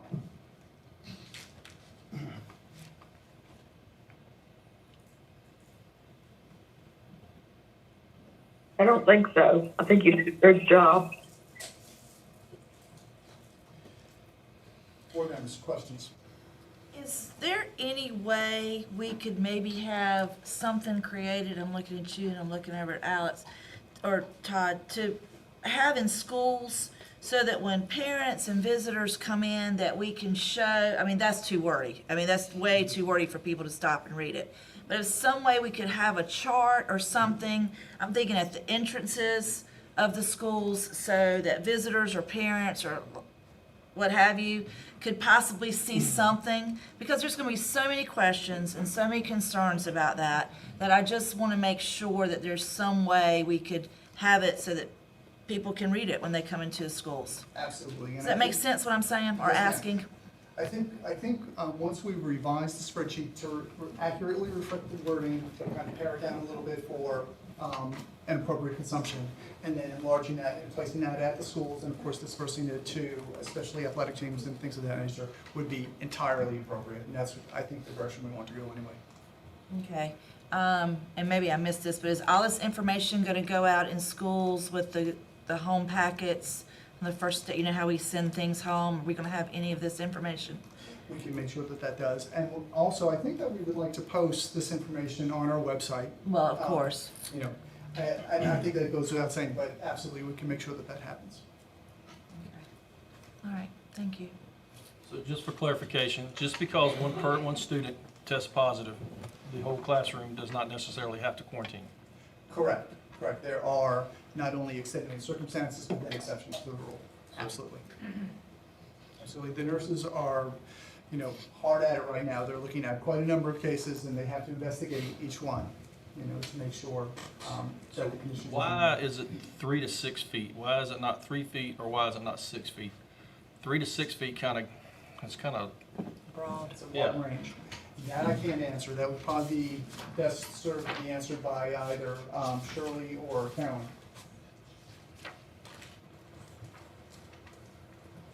And I don't think that we could really answer it. It's just been the guidance that's come from the state and CDC. So in the past, mask or unmask, positive exposure, had to quarantine. What changed now that both of them are double masked? What changed that? Again, I'm going to defer to the medical professionals specific to that. Carolyn? I honestly don't know. I just know that it's difficult to have 6 feet of social distancing in classrooms, and part of it was possibly due to that, so that they have found out that 3 feet can be sufficient. Otherwise, I honestly can't tell you. It's strictly what DHHS and CDC recommend. Thank you, sir. I'll just add to what Carolyn said also. As far as the masking is concerned, the CDC just changed the guidelines on that. DHHS just told us about it today on our call, so we can only pass on what we're being told.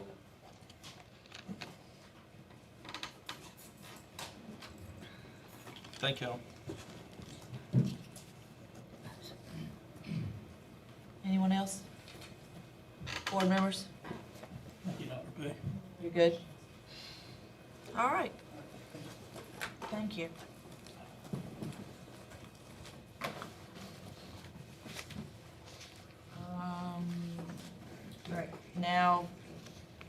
it for that section? Dr. Aiken's got JROTC. Right, I know that, but I mean just for that part, Yes, right? ma'am. Okay. All right, JROTC update. Dr. Akins. Yes, ma'am. Good evening, Madam Chair, members of the board. Just wanted to let you know that we have mailed off 4 separate applications, 2 to the Army and 2 to the Navy.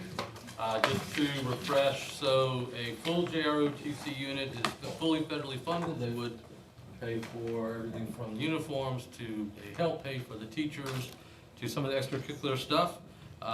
The second option is what's called a National Defense Cadet Corps, or NDCC, which would allow our students to participate at the same level as a full ROTC unit, with the same opportunities as scholarships and in extracurricular activities. Key difference being that they will provide curriculum, but the school system would provide everything else. And talking both with multiple branches, but especially the Army and the Navy, the indication was that we had a much likelier chance of receiving an NDCC approval. So we filled out both in hopes that something may happen, but recommendations from both were to more likely was the NDCC. I do want to specifically thank Lieutenant Colonel Themes and Sergeant Major Shaw from Pender High. They were very helpful in regards to the Army part. We actually met out at Topsail High School with the principals and looked at facilities, and they were very helpful with keywords to put on the application. I should also say that we received some tips from the community, and I was able to get up with Commander Jones, who is retired, but he is the regional NROTC coordinator, and he too was able to give us some really good advice. He's actually offered to come out once the next steps. So the next steps will be an on-site review for facilities. The Army has a rolling application. There's no specific deadline. There's no specific point. Lieutenant Colonel Themes has offered to try to help see how fast he can make that happen for us. Commander Jones likewise has said he would try. The Navy has a mid-September deadline that they do for the next school year, so 22-23. So I've left some messages and hoping he might be able to help out. It actually goes to Pensacola. He said he would try to help. So that's sort of our next step. We've sent all 4 out. We've been told not to really expect much from the ROTC fully funded aspect at this point, but have been given some positive news that the NDCC version may have a really good chance. So we are waiting to hear back, and then we'll schedule an on-site review, and then if they have things they want us to look at, we'll take a look. If they say this looks great, then we just see how soon we can go. Dr. Obita was great, and we are going to try to be ready, all things in place in hopes for August. We are looking at there's a pod on the backside of Topsail Middle School that we might be able to use for the instructional offices and storage space. We are required to have storage space, offices for the instructors, and then of course classroom space. But that, while it's a little bit of a ways, we think it might be really good for the adults, and it's got some really good storage space. So that's what we've marked for that part. And then Dr. Obita has graciously offered to try to make it work within the master schedule. Classrooms will be available for the instructors to actually work directly with the students. So that's where we are right now. As soon as I hear back from either the Fort Bragg office, which is where the regional ROTC is for the Army, or if I should hear back from Pensacola, I want you to let the board know as soon as possible. They're off on their way. Thank you. I'm glad to see that finally start to roll. So if we were to get the Homeland Security part, we could still continue to petition for a full funded. Yes, yeah. And what both branches have said is that, if we get an NDCC, and if it's going well and we've got the enrollment that we fully anticipate that we would have, neither would say you get to jump to the top, but it does show a commitment. It shows it's going well, and that does get us looked at for potentially a branch. Looking at the data we had tonight from our demographic survey, and if we have 1,900 students in 10 years, we'll need. And I should also thank Ms. Crimbo. She was able to get me some data regarding military-connected families and students, and even federal contract employees. I was able to add that if you put all that together, actually over 10% of our enrollment at Topsail High School has either direct or indirect connections with military families. So threw that in there too, and it's legit. And we've talked about the fact that we have so many people moving in, and many I think would be interested in not only participating, but I think our instructor, that was one of the things that they sort of asked about is, what's your ability to recruit? And I said, come out and visit and see where we are and see how close we are to Camp Lejeune and some other places. I'm not worried that instructors will be that hard. We've already had some people calling me saying that they're getting ready to retire and they'd be willing to be an instructor. So that's probably the least of, I think, the concerns, really. And enrollment, I don't think is going to be an issue either. We fully anticipate easily getting 10% of the students that would like to participate. Well, the word's out too that there's a base closing down somewhere on the west coast and that they're moving this way, correct? San Diego, we've been told for a while, Right. shifting families over here for, I don't want to speak for Ms. Kimbrough, but I believe at least the last 2 years they've been slowly but sure we've had families arrive from the west coast. Well, it would be absolutely awesome to have all of our high schools represented with JRTC. But I found out today, and I did not know this, I just thought about this, that there's also a middle school component for JROTC. Did you know that? So I learned actually just from Lieutenant Colonel Themes that recently the Army has introduced an 8th grade option. That was the first I've heard of that. And I don't know for the other branches, but he did tell me that the Army has introduced an 8th grade. I mean, not getting our hopes up, but I mean, that's pretty awesome. I'm sure we have a lot of middle schoolers who would be very interested in that someday. Thank you. Thank you, ma'am. Any other comments, concerns, questions? No? I'm sorry, I didn't mean to walk away. No, you're good. You're good. You're good. What? Okay. All right. I think that concludes the information part of our agenda. At this time, board members, have you had a chance to look at the consent agenda as presented? Yes? Yes, ma'am, Madam Chair, I'm glad to see we have some more signing bonuses in there for some hard field positions that'll help fill those positions. Make a motion to approve the consent agenda. Mr. Smith has made a motion that we approve the consent agenda. Do we have a second? I'll second. Ms. Burns is seconded. All in favor say aye. Aye. Mr. Hall, you still there? What? Oh, okay. All right, moving ahead to the action agenda, 9.1 Edgenuity for Pender Innovative Learning Academy's virtual pathway.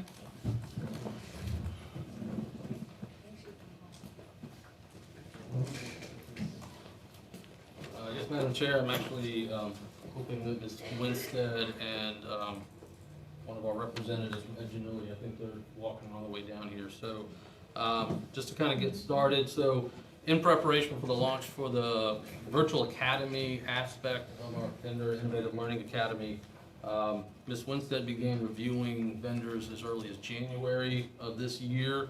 We looked at a total of 5 possible vendors with certain criteria that we were specifically looking for. Some of those included the presence of a clear learning platform, our ability to, as our representatives, get into that learning platform, see how students were doing, be able to work directly with their teachers, ensure that there were special education liaisons in place, be able to modify pacing if there was a need to, ensure that the calendar could be matched to our calendar, make sure we could run attendance reports, make sure that we could not only see that the student logged in, but what the student was actually doing while they were logged in. Based on all of those meetings, we ended up with one finalist that I asked Ms. Winstead to set up a second or third actually meeting that included myself, Dr. Lee, Ms. Winstead. Ms. Burns was able to attend for Ingenuity to present in more detail some of what they would bring to the table for our virtual academy students. Based on that presentation and prior work with Ingenuity, Ms. Winstead and the team is recommending that that be the platform that we add to our Pender Innovative Learning Academy for our middle school students and high school students. Ms. Winstead, is there anything I should add or could add? And also, y'all know Ms. Winstead. Mr. Chris Case is the representative from Ingenuity. I asked to be here to be able to also answer any questions the board may have. But Ms. Winstead, is there anything I haven't mentioned or I didn't cover? No, you're good. Ms. McKay, anything you'd like to add or say? If there's any questions that you have pertaining to the platform, I'm more than happy to answer them. So how many districts in this part of the country do y'all support? Just in the state of North Yes. Carolina, we're 60 plus districts out of the 100. Out of the 115. Just around here, Sampson, New Hanover, Duplin, Cumberland, Lenore, Pitt. That's just in the area. And we're pretty well spread out, especially across the state. We have a huge footprint. So during the onset of the pandemic last year, did your platforms have any trouble keeping up, supporting? All we worked on was keeping ahead of that. That was the main focus of the pandemic, was staying ahead of that, so our infrastructure was in place, so nothing went down. That was a huge piece. Ms. Burns, you sit in on the meeting. What's your? I did. I can honestly say that I was pretty impressed by Edgenuity, not only with the support that students were given academically, but also with the ability to gather data that I believe Ms. Winstead was looking for. It seemed to check all the boxes, quite honestly. Ms. Winstead, I think that it pretty much met all of your needs, or? Yes, like with being able to run the reports, being able to have access for attendance and everything else, and being able to see where the students are. Also, like one of the key things, a key component, like when you're logging in, the students actually doing their work, there's video modeling and teaching they're available. Students cannot fast forward through it, so they have to watch that. Then they can go back and rewatch it, and so then there's the assessment after it to see how it's going. And then they have the teachers and the extended hours as well. So you feel comfortable I was with about that? to say, Sue. Yes, Sounds like I you do. You do.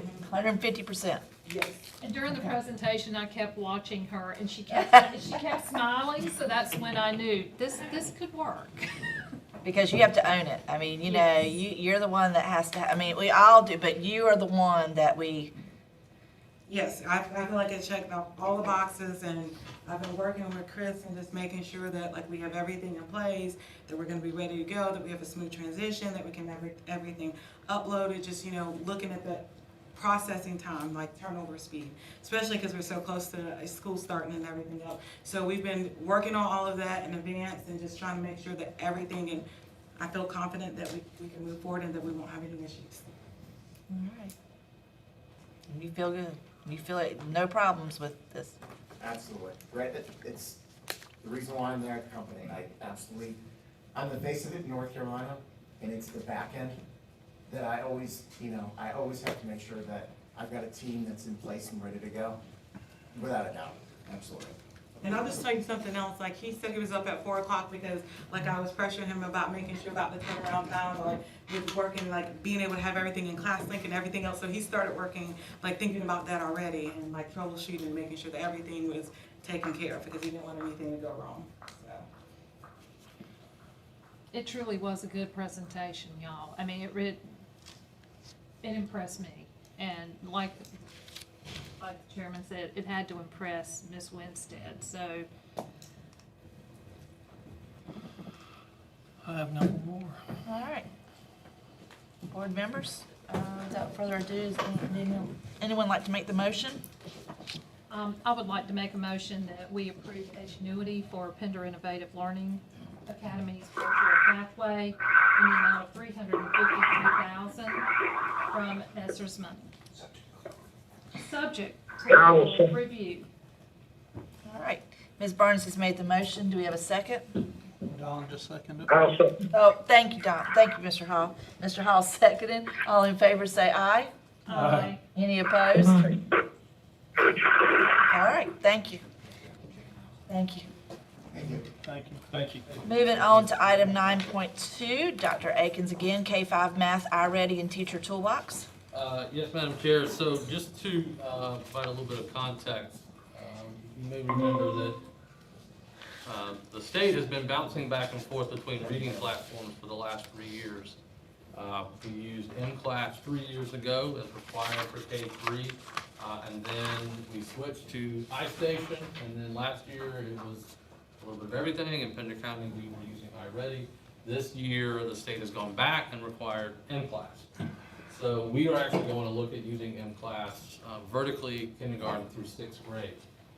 That takes care of reading. The state, however, does not offer or recommend any particular math platform. And given the instructional gaps that we've had in the last 3 years, we really consider math to be almost as critical. Early indications are that math has actually suffered more over the last 18 months than reading. So in conversation with teachers and the principals, we really would like to look at using K-5 iReady for the math. It provides at least a benchmarking tool and a progress monitoring tool that without something in place, while we would have something to look at reading, we would really have nothing to look at for math. And I think that's something that's sort of critical. So I'm here to request the board's approval to be able to purchase slots for K-5 math. Specifically, I do believe the executive summary references reading, but we're only looking at the math, and that's what the quote references is just the math. So that we have an opportunity to have something that supports instruction and benchmarking and even looking at our MTSS needs to look at, once we identify the students with gaps, making sure that we can respond to them. So just wanted to provide that the state does not provide a math platform. And that's the whole we're really trying to do. Questions or concerns, board members? It is a platform we've been using. I think it also mentions online, but we're really asking about in-classroom instruction. We're not purchasing it with an emphasis on online. It has that option, but that's what we're looking for. What we need is the in-class support for our teacher and do more than that. Questions, concerns? Do we have a motion? Madam Chair, I'll make a motion to approve the contract for a total of $125,969.13 pending legal review. Mr. George has made the motion. Do we have a second? I'll second. Ms. Barnes is second. All in favor say aye. Aye. Any opposed? All right, thank you. Thank you, Madam Chair. Board. All right, at this time, comments from board members. Ms. Barnes? None tonight, ma'am. Thank you. Okay. Mr. Smith? I want to say thank you for all the parents who came out, both pro-mask and those that were against mask. I think it was a very civil discussion on both sides, and I'm very pleased to see that compared to some of the other districts when you watch the news. So I believe it showed the very best that we have to offer as Pender County Schools, that parents can come in here and disagree, but yet at the end of the day walk out and want what's best for their child. And so I do applaud that, and I thank everyone for their input, and I'm also thankful that we have a freedom to choose. And so thank you for coming out tonight. I do want to say, if they're here tonight, Mr. Taylor, are you here? Happy birthday this month to you. He's a rock star over there at Heidi Trass, and if you get a chance to stop in and see him, he's got a good team over there. And Mr. Buchanan, I think I saw his pretty legs of yours. Yeah, he's back there in his shorts and looking great. So we wish you a happy birthday to come. Oh, bless. Okay. You had to stop while you're early, right?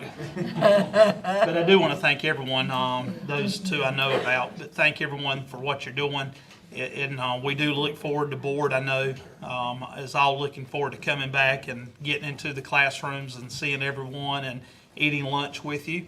And so we are looking forward to that. And this is going to be, I believe, probably our very best year yet. And so I'm very excited about the positive things that we're about to do.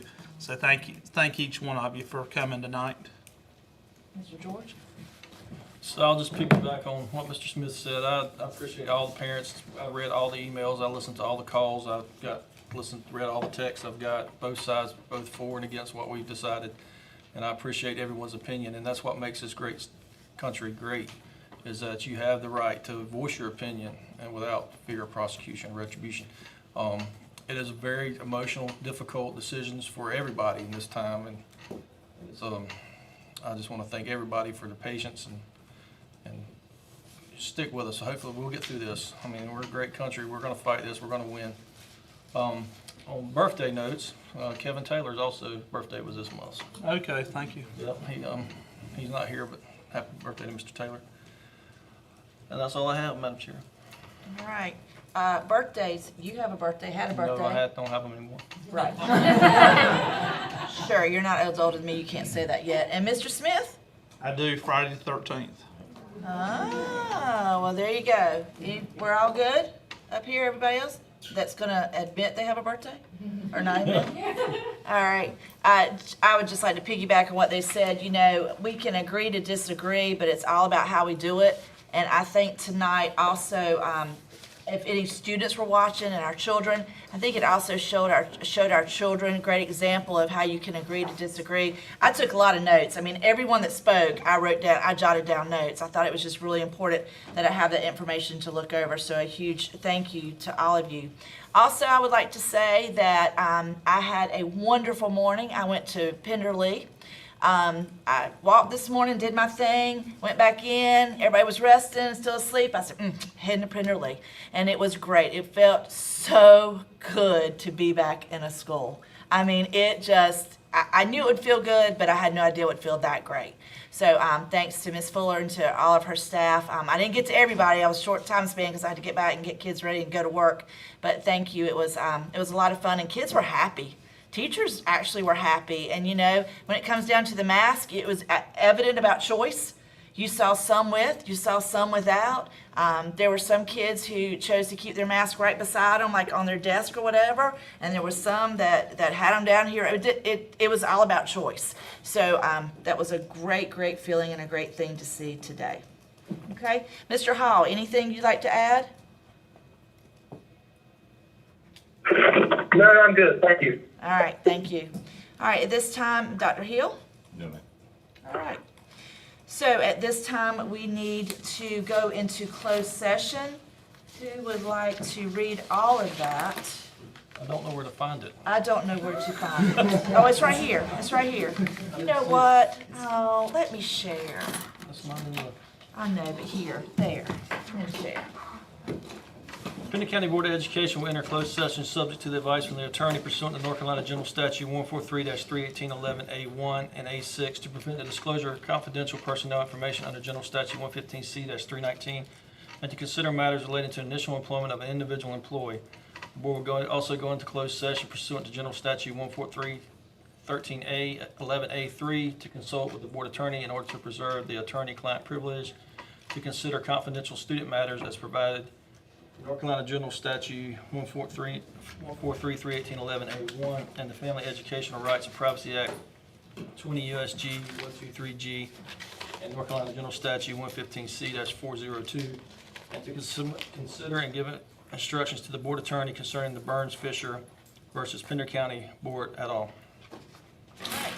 Mr. George has made the motion to go into closed session. Do we have a second?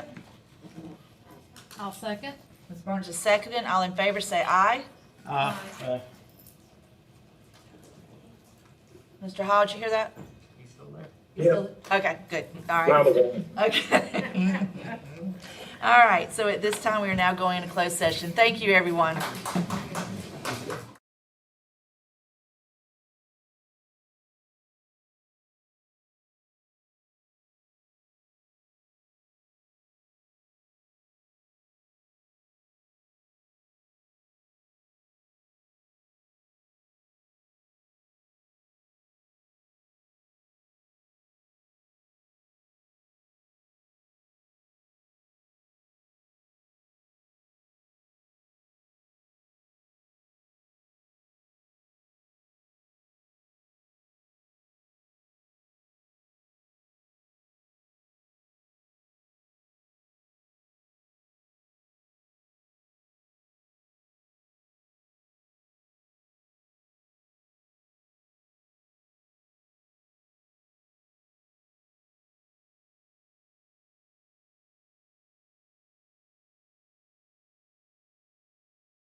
All right, we're now coming back out of closed session. Do we have a motion to come out of closed session?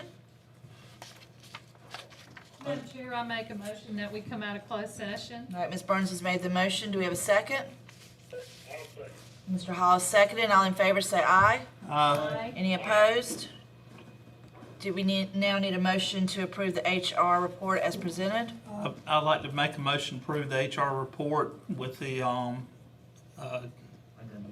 addendum that's been presented. Okay, Mr. Smith has made the motion. Do we have a second? Second.